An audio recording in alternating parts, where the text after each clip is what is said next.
The last broadcast.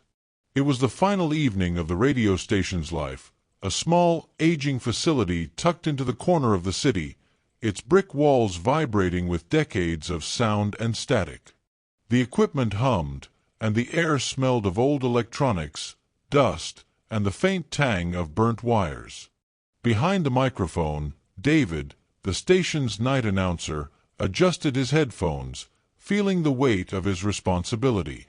Tonight's broadcast was meant to be routine, a farewell message to listeners, some long time, some occasional, but there was an unease lingering in the air, subtle, unplaceable, as if the room itself were holding its breath. As the clock ticked past midnight, a faint static rose from the speakers, distinct from the usual hum. David frowned, glancing at the control panel. All meters read normal, no interference was reported. Yet the static persisted, forming patterns, almost rhythms, like someone was tapping messages into the airwaves. He shook his head, blaming fatigue, the long hours spent alone in the studio, the lingering smell of coffee and old paper that never quite left the room. He cleared his throat and began speaking into the microphone, introducing the night's farewell show, his voice steady, professional, but the static seemed to grow louder, responding to his words, echoing them back with subtle distortion. Listeners who tuned in that night later described a sensation of being watched, though no one was there. Within the first 10 minutes, David noticed something strange. The script before him, the one he had prepared with care, had changed. Phrases he did not write, sentences he did not remember typing, appeared as if by some invisible hand. His eyes darted across the sheet. The words were clear and precise, yet alien, written in the same typeface but with a tone that made his skin crawl. The lines were not merely instructions. They were names. Names of people, places, events, and predictions. Events that would unfold in the near future. The first name on the list was his own, and a chill ran down his spine. He tried to ignore it, attributing the phenomenon to hallucination, stress, or perhaps an editing error. But the speakers, those old unassuming speakers, transmitted every word as if they were alive. A low whisper seemed to thread through the music, almost inaudible yet undeniably present. "David! David!" it called, repeating his name, overlapping with his own voice. He froze, gripping the microphone, trying to distinguish reality from distortion. Outside the studio window, the city slept unaware, while inside, the walls seemed to close in, vibrating in sync with the whispered syllables. Every sound, every crackle of static, seemed orchestrated, purposeful. Minutes dragged into eternity. The broadcast continued, his voice trembling despite his efforts to remain composed. As he read the next line, he noticed something impossible. The predictions written on the script were coming true in real time. Outside the studio, lights flickered, distant sirens screamed, and shadows moved in ways that mirrored the words he read. His pulse quickened. He wanted to stop, to tear the script apart, but his fingers seemed frozen, compelled to follow the sentences as they formed, each one spelling out events that had yet to happen. A creeping realization set in. The last broadcast was no ordinary farewell. It was a conduit, a message channeling something beyond comprehension, and he, David, was both messenger and participant in a sequence he could not escape. As the first portion of the broadcast ended, a subtle click echoed from the recording equipment, like a signal acknowledging completion. David leaned back, sweat prickling his skin, unsure whether he had truly paused or if the broadcast had never stopped. The script before him now contained a single ominous line in bold type.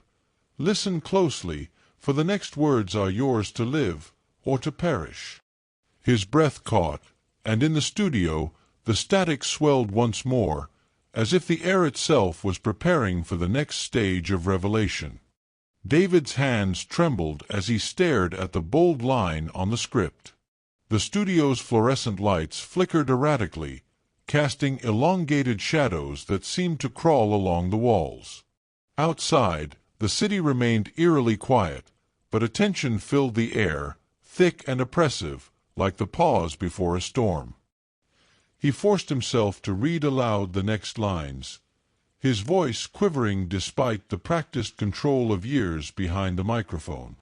The words were chilling in their specificity, describing incidents he could not have known: an apartment fire blocks away, a car crash at a distant intersection, the names of neighbors he had never met, and the precise time of their fates. Every syllable he uttered felt as if it carried the weight of inevitability, sealing events into motion. The whispers returned, now layered atop the broadcast, distinct voices interweaving with his own. They were not random, but conversational, urging, coaxing, and at times mocking. "Continue, say the names, it must be done." Each echo seemed to vibrate in his skull, aligning with his heartbeat, dictating his pace. His pulse raced, his vision blurred as the lights above stuttered. The studio, once mundane, had transformed into an otherworldly chamber where the walls themselves seemed to breathe, contracting and expanding in time with the script's revelations. David realized that the equipment was no longer passive. Wires, dials, and speakers pulsed as though alive, amplifying the whispers, projecting them beyond the studio, into the city, into the minds of those he named. Sweat dripped down his temple, stinging his eyes. He glanced at the clock. It had stopped at 0:17, though the seconds outside ticked on relentlessly. The script, now fully transformed, was longer than before, its ink dark and almost viscous, spreading across the page as if absorbing the air. He hesitated over a name, one of his co-workers who had joked about the station closing for months. His heart thudded violently. Something primal screamed inside him to refuse, to rip the paper, to flee, but his body moved mechanically, fingers tracing the letters, voice uttering the inevitable truth. As the name left his lips, a distant window shattered, a scream cut through the night, perfectly timed with his words. David's stomach churned. This was no coincidence. His mind reeled, trying to comprehend the mechanism at work. Could the broadcast itself be alive? Was it orchestrating reality through some unseen, malevolent logic? The static seemed to pulse in answer, compressing and stretching with a rhythm that matched the words he read. Every sentence carried a pattern, every phrase a consequence, binding him in a cycle of utterance and effect. He thought of leaving the microphone, turning off the equipment, but as he lifted his hand, a wave of cold swept through the room, pressing him down, anchoring him to the chair. Resistance was impossible. The broadcast had claimed him as its vessel. Minutes felt like hours. Names and events flowed seamlessly across the page, and David read each aloud, his voice merging with the whispers until the boundary between announcer and audience, between reality and broadcast, vanished. Outside, the city responded in subtle, inexplicable ways. Lights dimmed and brightened, shadows moved against logic, and people paused mid-step, drawn into the unseen rhythm of the final transmission. David's heart pounded not with fear alone, but with the dawning comprehension that the station's closure would not end the broadcast. It was eternal, repeating in cycles, claiming anyone who listened too closely, anyone who dared to speak the words aloud. As he reached the midpoint of the script, a sudden silence engulfed the studio. The static vanished, the whispers stilled, and even his voice seemed suspended mid-air. The abrupt calm was disorienting, leaving David's mind exposed to the raw terror of anticipation. The script lay before him, now with a single ominous phrase written in heavy black ink. "The final names are not yet known, but you will announce them." A shiver ran down his spine.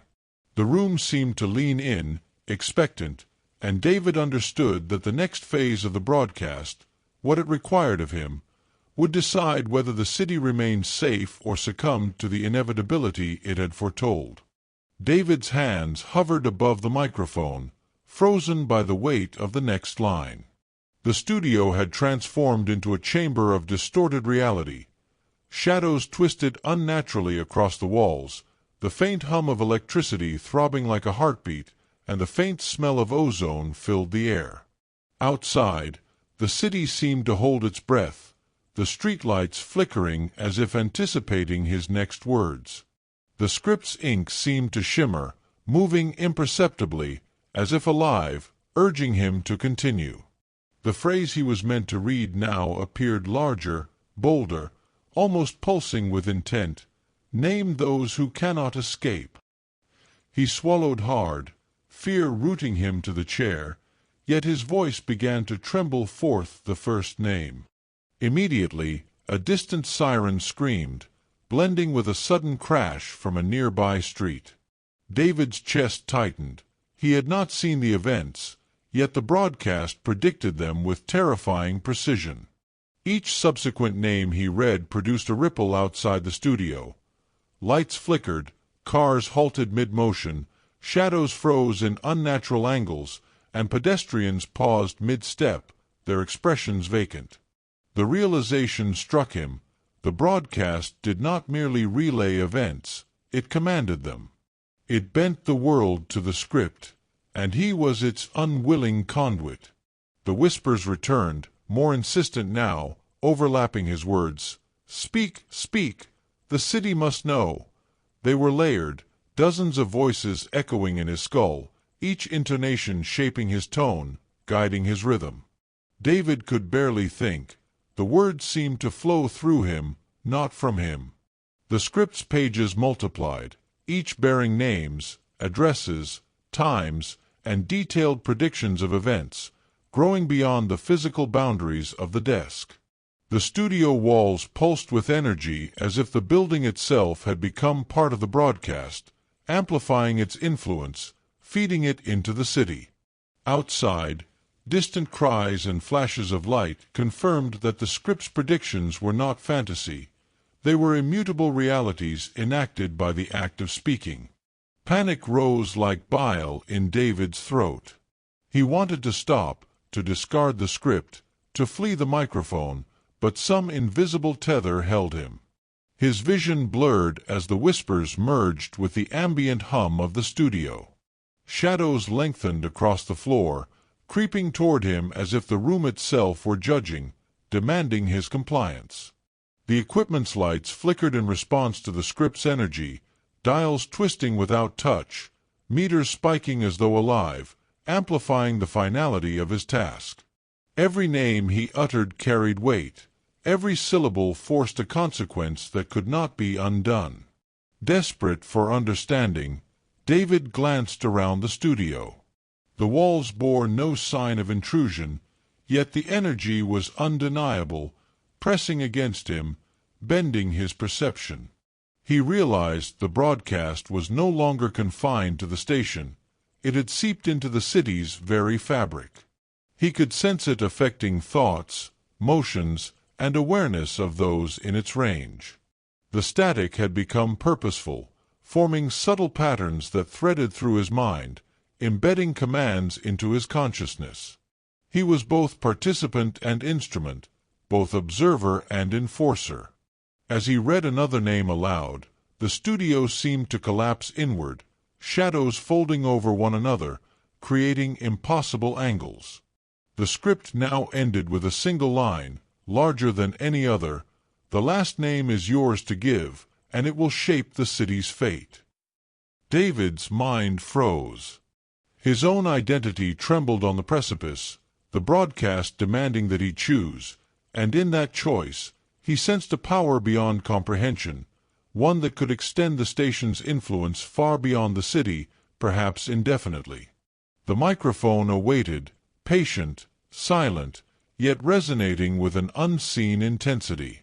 David knew that whatever decision he made next would not only conclude the broadcast, but determine the destiny of countless lives. The whispering chorus rose once more, insistent, irresistible, "Speak, or the city will speak for you." David's hands shook violently as he stared at the final line, the weight of the city's fate pressing down on him. The studio had become a chamber of shadows and pulses, the lights flickering in sync with the whispers. Every creak of the floorboards, every hum of the equipment seemed amplified, echoing into infinity. He could feel the unseen force pressing through the microphone, vibrating up his arms, reaching into his mind. The script seemed to throb, its letters rippling like dark water, and the voices, the chorus of whispers, rose to a deafening crescendo inside his skull. "The last name is yours to give," the words echoed, etched into his consciousness, leaving no room for hesitation. Outside the station, the city reacted. Streetlights flickered and dimmed in unison. Distant traffic halted as if frozen by invisible hands. Pedestrians paused mid-step, their eyes blank, staring at points only they could see. David understood with a shiver that the broadcast was no longer contained. It had extended beyond the walls of the studio, binding reality to the script. He was aware of the consequences of a single misstep, each syllable potentially reshaping lives in real time. The hum of electricity surged, wires vibrating, dials spinning on their own. The whispers were no longer gentle, they were commanding, pressing his mind to comply.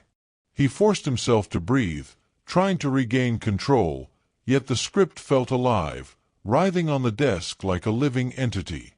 The words rearranged themselves, anticipating his thoughts, predicting his hesitation. Shadows crept along the walls, morphing into shapes of people whose names were on the list. He could see them now, faceless and tense, awaiting their destinies as he spoke. Panic clawed at him, yet an undeniable compulsion rooted him to the chair. To speak was to participate. To remain silent was to surrender control to the broadcast itself. The stakes were clear. Every name he uttered or withheld rippled outward, reshaping the city and its unsuspecting citizens. David's mind raced. Who would he choose as the final name? His heart pounded as he realized the weight of this decision. He was no longer simply a broadcaster. He had become an arbiter, the instrument of an entity far beyond human comprehension. Every scenario flashed through his mind, naming himself, another citizen, a stranger, or leaving it blank. Each possibility felt wrong, yet unavoidable. The whispers grew insistent, overlapping with the hum of machinery, layering reality with suggestion, pressing for action. "Speak. Your choice is the final one." The microphone seemed to lean toward him, expectant, a conduit of inevitable consequence. Outside, the city remained suspended in tension, waiting, responding to the invisible threads that now tied it to his voice. David's hands hovered over the script, his pulse echoing through his body like a drumbeat of finality. He could hear the faintest sound of a door creaking in the distance, but in that moment, every second stretched, time dilating with the weight of decision. The room itself seemed aware of his hesitation, pressing closer, shadows pooling at the corners, whispers coiling around his thoughts. Finally, with a trembling breath, David reached for the pen lying beside the microphone. Every muscle in his body screamed in resistance, yet a compulsion deeper than fear, stronger than reason, drove him. The final choice, the last name, would determine whether the city would endure, succumb, or transform into something unrecognizable. His hand moved slowly, almost impossibly, toward the script, and the whispers surged to a frenzied pitch, enveloping him entirely. "Decide, or the city will decide for you." David's hand hovered above the pen, each heartbeat thundering in his ears like a war drum. The whispers had escalated into a cacophony, voices overlapping, some pleading, some commanding, all intent on forcing his choice. The city outside held its collective breath, frozen in the unnatural suspension of time that the broadcast now imposed. Lights flickered unpredictably, casting the streets into alternating shadows and sudden brilliance. People paused mid-step, frozen as if reality itself had been paused by the rhythm of his decision. He knew, with a sinking certainty, that the final name was not merely symbolic. It was the keystone upon which the city's immediate fate rested. He exhaled sharply, attempting to center himself, but the script's pages shifted beneath his fingers as if alive. Letters quivered, forming words he had not seen before. "Choose wisely. The consequences will follow." Sweat ran down his temple, and his fingers trembled violently. Each option flashed before him like a film strip. His own name, the name of a stranger, even the thought of leaving it blank. The whispers intensified, urgent and almost desperate, echoing inside his skull. The city waits. The city decides. The room seemed to lean in closer, shadows pooling and stretching across the walls, the equipment thrumming with a life of its own, amplifying the tension that wrapped around him like an invisible vice. He finally lowered the pen to the paper. His eyes darted across the script, scanning for the name that seemed most inevitable. As he wrote, the city's response was immediate. A distant train screeched to a halt mid-tunnel, its passengers frozen mid-motion, their faces etched with confusion. Traffic lights along major avenues alternated between red and green in impossible synchrony, cars halting abruptly. The whispers receded, replaced by a low, resonant hum that vibrated through David's chest and spine. He set the pen down, realizing the magnitude of the act. The final broadcast had been delivered, its momentum now beyond his control. As silence settled, David slumped into the chair, the studio lights stabilizing into a gentle glow. Yet a tremor lingered, subtle but undeniable, as if the city itself still throbbed with anticipation. He glanced at the microphone, half expecting it to speak for itself, but it remained inert. The script lay open before him, a testament to the chaos it had orchestrated, its ink seeming darker, heavier than before. In that suspended moment, he understood the unspoken truth. The broadcast was never truly finished. It had entered a perpetual loop, its effects rippling across reality, bending events to the rhythm of its words whenever someone listened closely enough. Exhausted, David pushed away from the desk and moved to the studio door. He hesitated, hearing the faintest echo of his own voice still resonating through the walls, whispering names, predicting futures. Each syllable left a trace, a thread weaving through the city's fabric. He understood that even in leaving, he could not escape entirely. The broadcast had become a part of him, just as he had become an instrument of it. Outside, the first rays of dawn crept across the city skyline, indifferent to the turmoil that had unfolded in the night. Yet in some distant street, a traffic light blinked in impossible patterns, a pedestrian paused mid-step, and somewhere a faint static hummed, suggesting that the broadcast was far from over. David sank to the sidewalk, trembling, staring at the awakening city. He realized that the last broadcast was not the station's finale. It was merely the beginning of something enduring, unseen, and inexorably alive. A shadow moved in the corner of his vision, elongated and unnatural, and the low hum persisted, carrying the faintest hint of a familiar voice. "You have spoken, but the city listens still." He could not tell if the warning was for him, or if it was already too late. And somewhere, beyond the horizon, a new script began writing itself. The end.